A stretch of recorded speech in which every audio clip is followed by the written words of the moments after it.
Assalamualaikum warahmatullahi taala wabarakatuh. Salam sejahtera bagi kita semua.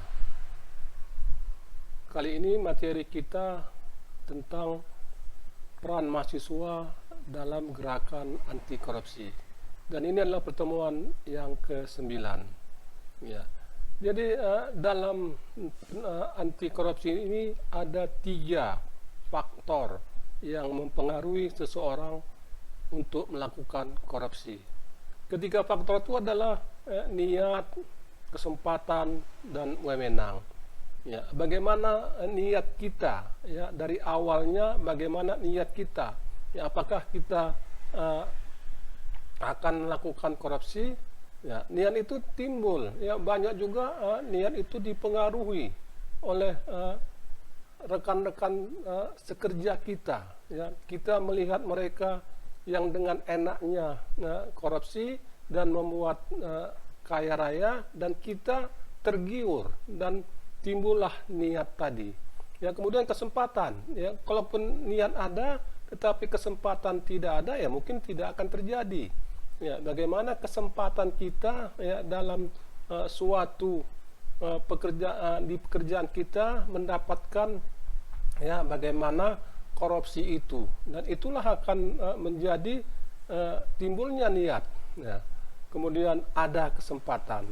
Yang ketiga adalah wewenang. Ya, bagaimana wewenang kita. Dan kalau 2 tadi juga ada, ya, tentang niat, ya, niat kita ada, kemudian kesempatan juga ada, kemudian wewenang kita tidak ada, ya juga tidak bisa. Ya, ini paling penting kali. Yang ketiga ini adalah wewenang. Jadi wewenang ini akan menentukan kedua faktor-faktor tersebut.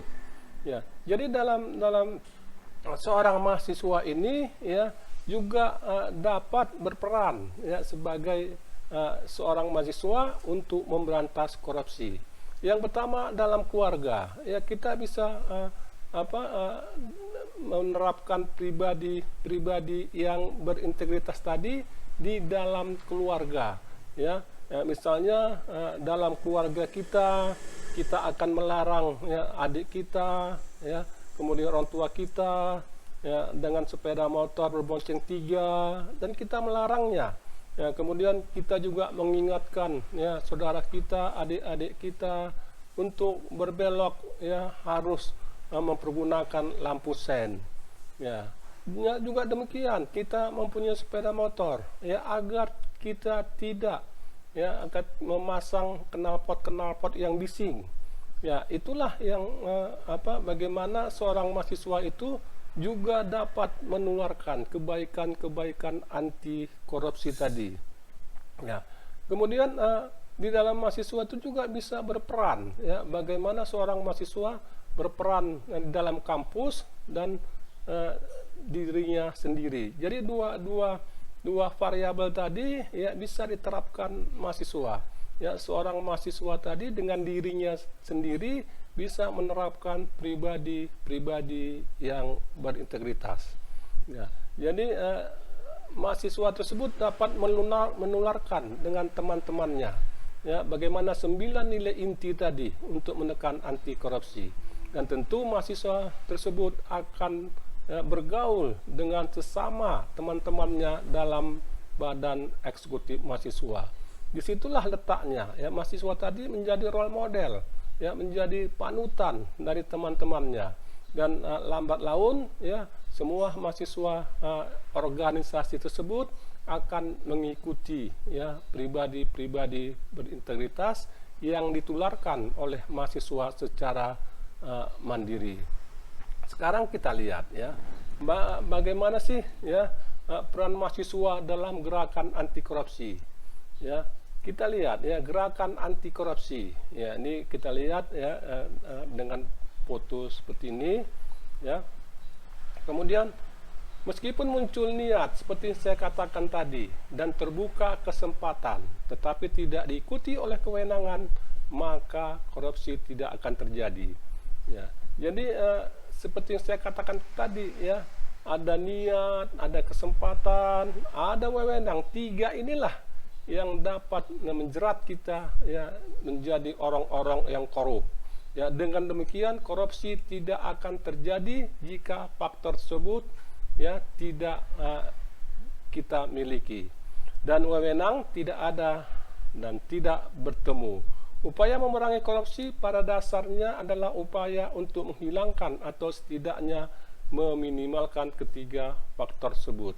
Jadi kalau untuk memeranginya ya, seorang mahasiswa yang anti korupsi tadi ya, ketiga faktor tadi harus kita minimize, harus kita minimalkan ya, dengan niat ya. Kalau kita ada niat ya, cepat-cepatlah kita kembali ke agama yang kita anut ya.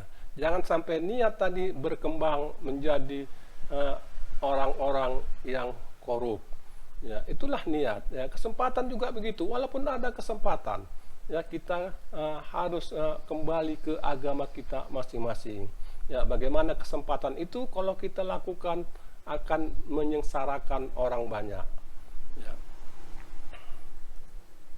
Kemudian bagaimana peran mahasiswa ya.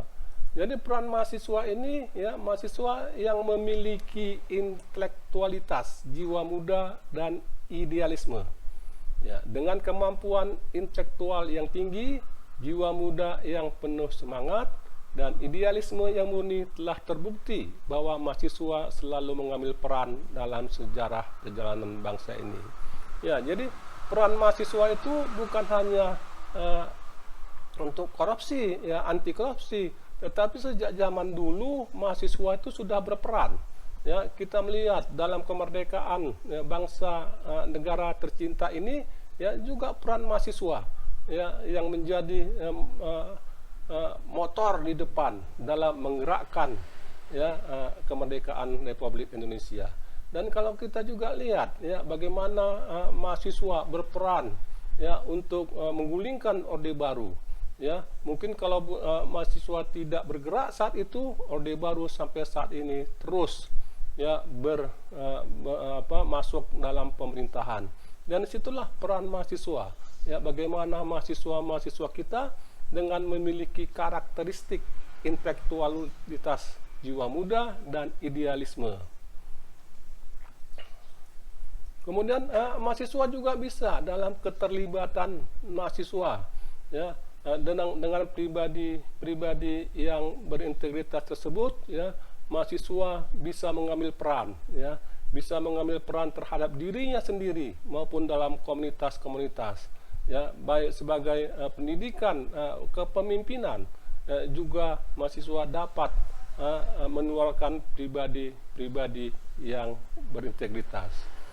Jadi mahasiswa dalam perannya dalam keluarga, seperti yang saya katakan tadi, ada sepeda motor ya, dengan berboncengan 3 atau lebih, dan inilah peran tadi mahasiswa tadi dalam mengingatkan ya saudara-saudaranya dan keluarganya untuk bertindak ya sesuai dengan aturan-aturan yang ada. Kemudian apakah dalam mengendarai kendaraan bermotor bersama ayahnya atau anggota keluarga yang lain ya peraturan lalu lintas dipatuhi ya. Jadi kita terus selalu mengingatkan di keluarga kita masing-masing ya. Kalau berbelok lampu sen dihidupkan ya, kalau ada traffic light diikuti perintahnya ya, jangan seenaknya kita belok tanpa lampu sen. Dan yang lebih miris lagi ya, kita lihat pemuda-pemuda kita yang mengganti knalpotnya dengan knalpot racing sehingga mengganggu ketertiban orang ya, mengganggu orang ya. Itulah cikal bakal yang akan menjadi orang-orang yang korup ya. Apakah ketika berboncengan motor bersama kakaknya ya tadi ya, mengambil hak pejalan kaki. Jadi kita mengendarai sepeda motor ya, kita tidak bisa seenaknya ya, kita tidak bisa untuk menghindari macet kita jalan di trotoar ya, sedangkan trotoar tersebut adalah hak pejalan kaki. Kita tidak bisa mengambil itu ya. Kemudian kalau kita mau cepat jalan ya, kita berbelok arah menjadi satu arah, kita jadikan 2 arah, dan itu akan merugikan orang lain ya, dan akan membuat kecelakaan. Hal-hal inilah yang membuat kita akan menjadi cikal bakal korup jika ini kita lakukan. Di dalam keluarga, ya, pelajaran yang dapat diambil dari lingkungan keluarga adalah tingkat ketaatan seorang terhadap aturan tata tertib yang berlaku, ya, seperti yang saya katakan tadi. Substansinya dari dilanggarnya aturan tata tertib adalah dirugikan orang lain karena haknya akan terampas. Terampasnya hak orang lain merupakan cikal bakal dari tindakan korupsi. Kemudian kita masuk ke lingkungan kampus. Kalau tadi yang pertama di dalam keluarga, maka di lingkungan kampus, ya, keterlibatan mahasiswa dalam gerakan anti korupsi di lingkungan kampus dapat dibagi dalam dua wilayah, yaitu untuk individu mahasiswanya sendiri dan untuk komunitas mahasiswa. Untuk konteks individu, seorang mahasiswa diharapkan dapat mencegah agar dirinya sendiri tidak berperilaku koruptif dan tidak korupsi. Sedangkan untuk konteks komunitas, seorang mahasiswa diharapkan dapat mencegah agar rekan-rekan sesama mahasiswa dan organisasi kemahasiswaannya di kampus tersebut tidak berperilaku koruptif dan tidak korupsi. Dan inilah letaknya, ya. Kita mungkin dalam komunitas kita, badan eksekutif mahasiswa, belum semuanya mahasiswa itu dapat menerapkan pribadi yang berintegritas. Tetapi kita sebagai mahasiswa yang sudah menanamkan pribadi-pribadi yang berintegritas dengan 9 nilai-nilai inti, ya, bisa menularkannya kepada teman-teman seorganisasi kita. Kemudian di lingkungan kampus, ya, berbagai bentuk kegiatan dapat dilakukan untuk menambahkan nilai-nilai anti korupsi kepada komunitas. Ya, kegiatan kampanye, sosialisasi, seminar pelatihan, kaderisasi, dan lain-lain dapat dilakukan untuk menumbuhkan budaya anti korupsi. Kegiatan kampanye, ujian bersih atau anti menyontek misalnya dapat dilakukan untuk menumbuhkan antara nilai-nilai kerja keras, kejujuran, tanggung jawab, dan kemandirian. Kantin kejujuran adalah contoh lain yang dapat dilakukan untuk menumbuhkan nilai-nilai kejujuran dan tanggung jawab.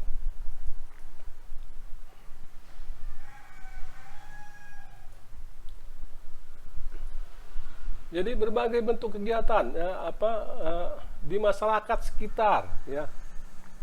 Hal yang sama dapat dilakukan oleh mahasiswa atau kelompok mahasiswa untuk mengamati lingkungan di lingkungan masyarakat sekitarnya. Misalnya, apakah kantor-kantor pemerintah menjalankan fungsinya, ya, pelayanan kepada masyarakat dengan sewajarnya, pembuatan KTP, SIM KK, laporan hilang, pelayanan pajak, dan sebagainya. Ya, wajarkah jumlah biaya dan jumlah biaya tersebut resmi diumumkan secara transparan sehingga masyarakat umum tahu, dan inilah letak kita, bagaimana peran kita di masyarakat.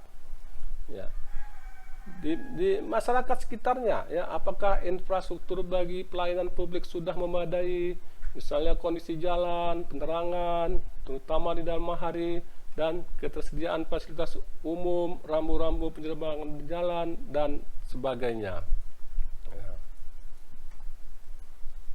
Ya. Di tingkat lokal juga kita bisa berperan, ya, mahasiswa dapat berperan juga di tingkat lokal dan nasional. Seperti saya jelaskan tadi, ya, bahwa seorang mahasiswa tadi yang mempunyai pribadi yang berintegritas dapat menularkan kepada rekan-rekannya dalam suatu organisasi badan eksekutif mahasiswa.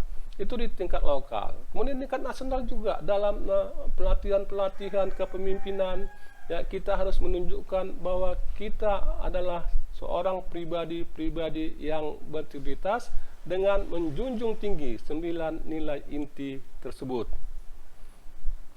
Ya. Kemudian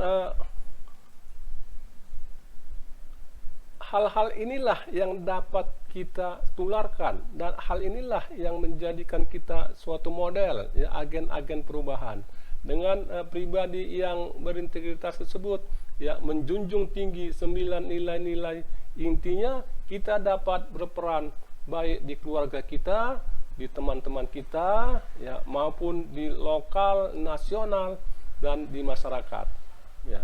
Jadi demikian anak Bapak, ya, mengenai bagaimana seorang mahasiswa, ya, dapat menjadi agen-agen perubahan.